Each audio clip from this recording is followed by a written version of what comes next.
Our lips have the tendency to seal themselves unwillingly, the words on the tips of our tongues never quite reaching the ears of our listener, and we are suddenly invisible.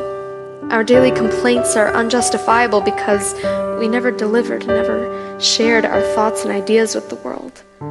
However, we are not too far gone. I refuse to be swept away by the currents of today's status quo because what is not always what is right. But it is what has always been done, so that must be right. Right? Not really. We are conditioned to believe that strength comes in numbers, and speaking out against the will of the majority will get us nowhere.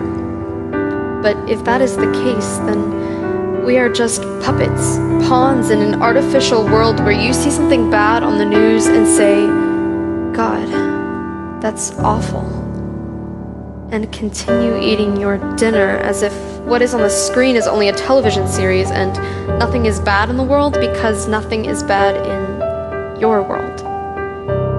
But we are the lucky ones. We are all the lucky ones because we live in a place where we can speak if we please. We just choose not to. We choose to remain silent because remaining silent is safe, but there will come a time when none of us are safe anymore from the evils that aren't next door but across miles of territory that none of us have ever set foot on before.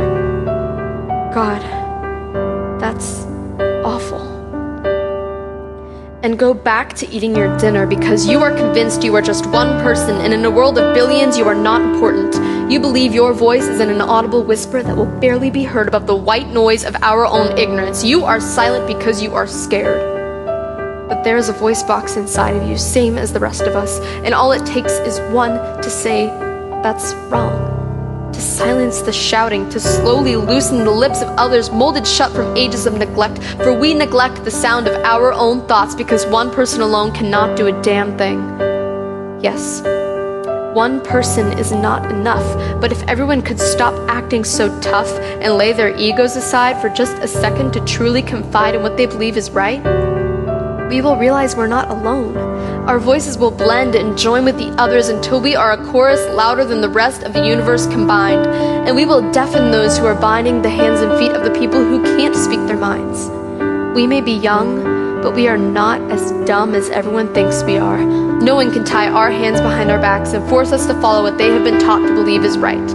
I may still be a child, but I refuse to fade into the background as a helpless bystander of the evils of the world, because there is evil in the world, and until we slam our forks down on our dinner tables and refuse to sit through another story on the news channel without saying something, or doing something, or changing something, all it takes is one word.